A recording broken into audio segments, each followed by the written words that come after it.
Muy buenos días, jóvenes. Hoy día vamos a ver el tema de geomorfología andina.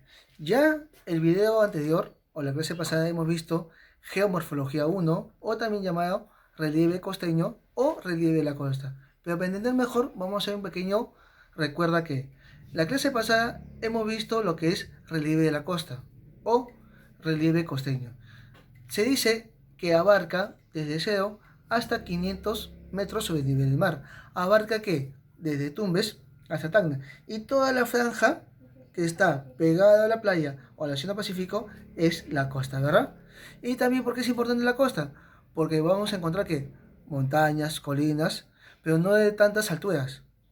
Ahora bien, entendiendo eso, vamos a explicar qué es geomorfología andina o también se lo conoce como relieve andino, relieve de la sierra o geomorfología 2 de acuerdo al convenio.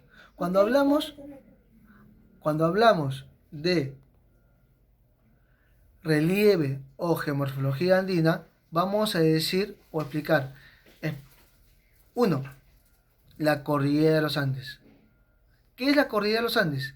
Es la cadena montañosa o conjunto de montañas que va unida desde Argentina hasta casi Venezuela, ¿sí?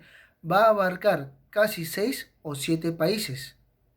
Se dice que tiene una extensión de 7.500 de longitud, aproximadamente 241.000 kilómetros. ¿Qué países abarca? Argentina, Chile, Bolivia, Perú, Colombia, Ecuador y parte de Venezuela. ¿Estamos? Dos, ¿por qué es importante la cordillera de los Andes? Es muy importante porque la cordillera va, uno, a dividir específicamente la costa con la selva. Dos, es muy importante porque va a dar una biodiversidad, tanto de flora y fauna. Y tres, porque gracias a la cordillera de los Andes se va a dar la diferencia de pisos altitudinales. ¿Te acuerdas que hicimos los 8 pisos altitudinales? A eso se refiere. Y cuando hablamos, tercero, ¿por qué la cordillera de los Andes tiene que ser cuidada por el ser humano? Es algo sencillo, jóvenes. Si nosotros no cuidamos lo nuestro, ¿quién lo va a hacer? ¿Sí? Entonces, la cordillera de los Andes, aparte que es una división de la selva y de la costa, también es como es un conjunto de montañas, o mejor dicho, una pared. ¿Y para qué sirve? ¿O por qué es importante? Para que los vientos huracanados, los tornados, pasen o choquen y solamente pase la brisa, ¿sí? Y eso no nos afecta, porque gracias a estas cadenas montañosas, nuestro país tiene una diversidad que ya lo vamos a ver a continuación. Uno, definición. Cuando hablamos de cordillera, cadena de montañas, 7.500 kilómetros, 2.500 de ancho, ¿verdad? De longitud y de ancho. Atraviesa uno Argentina, 2 Bolivia, 3 Chile, 4 Ecuador, 5 Colombia, 6 Perú y parte de Venezuela. También la cordillera cruza que el norte a sur y lo divide en 3 zonas distintas, ¿verdad? La costa, la sierra y la selva. También es importante, ¿por qué? Porque gracias a la cordillera de los Andes es vital de importancia para nuestro país. Y sucede que determina e influye las características del clima y localizan ahí gran parte de los recursos naturales. Jóvenes, algo preciso de la cordillera de los Andes, un datazo, ¿sí? Cuando hablamos de la cordillera de los Andes, estamos hablando específicamente ¿qué? De los relieves andinos. Uno, mesetas. Dos, volcanes. Tres, nevados, ¿sí? Ojo, jóvenes, de 4.800 a 5.000 se lo conoce como nevado. Y el nevado más alto de nuestro país, ¿cuál es? El Huasca, ¿verdad? que tiene una altitud más o menos de 6.758 sobre el nivel del mar. Así como el Misti, que tiene una altura de ¿cuánto? De 5.230 aproximadamente a nivel del mar, ¿verdad? Relieves andinos. Cuando hablamos de la región andina o sierra, se encuentra ubicada entre la costa y la selva, ocupando ¿cuánto? El 31.5% del territorio, ¿verdad? Es decir, cuando hablamos del relieve andino, vamos a explicar específicamente o vamos a ver los nudos más importantes. ¿Y estos nudos a qué significa? Es la unión de qué? De las vertientes que más adelante vamos a ver, ¿sí? La vertiente del Pacífico, la vertiente del lago Titicaca y la vertiente del Atlántico Amazónico, ¿verdad? Entonces, cuando hablamos de nudos, son puntos o direcciones o encuentros de cadenas montañosas, ¿verdad? Los nudos son puntos de encuentro de dos o más cadenas montañosas. Y de los nudos más importantes encontramos Vilcanota, el de Pasco. ¿Existe un tercer nudo? Sí, el nudo de Pelagatos. De los cuales estos tres nudos, ¿quién nace? Nace en un ejemplo, el Callejón de Conchucos, que queda en Andahuaylas. ¿Sí? ¿Qué nace? Nace también los ríos. Un río muy importante que sale de ahí.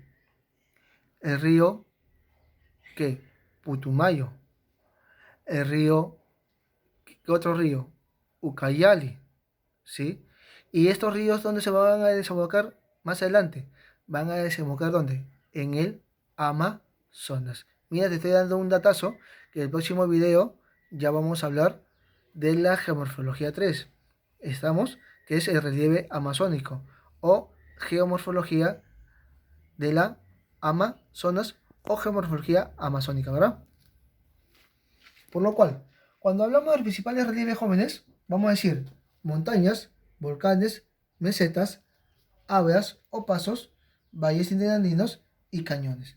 Cuando hablamos específicamente de montañas, se dice, las montañas son relieves o conjunto de cadenas que tienen aproximadamente o se van a encontrar entre los 5.000 metros sobre el nivel del mar. ¿Estamos? Mira acá. Son las máximas elevaciones corridas cuando superan los 5.000 metros sobre el nivel del mar, se llaman nevados. Un nevado, el Coyapuna, otro nevado, el Huascarán, ¿sí? Otro nevado, el Alpamayo. Cuando hablamos de volcanes, son estructuras en forma de conos por donde aflora que el magma desde el interior del suelo. Un volcán, el Misti, ¿sí? Otro volcán, el Ubinas, ¿verdad? Cuando hablamos de mesetas jóvenes, vamos a decir que son planicies extensas situadas entre los 3.800 a 4.000 metros sobre el nivel del mar. ¿Y estas mesetas son importantes? Sí, porque ¿qué se encuentra en esas mesetas? Se encuentra ¿qué? Diversidad de ¿qué? De relieve montañoso, ¿verdad? Y cuando hablamos de mesetas, lo más importante es la meseta del Bombón y la meseta de Collao. ¿El Bombón dónde queda? Como dice acá. ¿Dónde queda Bombón? En Junín, y Collao queda en Puno, ¿verdad? Cuando hablamos de áreas o pasos, son zonas de menor elevación en las cordilleras formadas por la erosión de un glaciar. Cuando hablamos de valles interandinos, son aquellas ubicadas entre dos cadenas montañosas.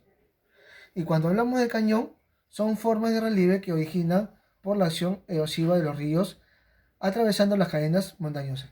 Y las más importantes van a ser Cañón del Pato, Colca, Cotahuasi, Infiernillo, Garganta del Río Majes y el Cañón del Marañón. Jóvenes, por eso es muy importante hablar o especificar el relieve andino. Ya en el segundo video vamos a ver las diferencias que existen entre, entre cañones, volcanes, áreas, pasos, valles, montañas. ¿Sí, jóvenes? Entonces, para entender mejor en la geomorfología andina o en el primer video, vamos a encontrar la definición de cordillera de los Andes, la importancia de la cordillera de los Andes, los relieves andinos, los nudos, ¿sí? Que son tres pero dos son los más importantes, los principales relieves y sobre todo cómo está caracterizado. Ya en el video 2, como te digo, vamos a hacer la práctica que está en el cuaderno, ¿sí? Y también el que está en el libro, ¿verdad? Por lo cual, con este video damos por terminado la primera parte de geomorfología andina o relieve andino. Bueno, jóvenes, conmigo será hasta el siguiente. Nos vemos.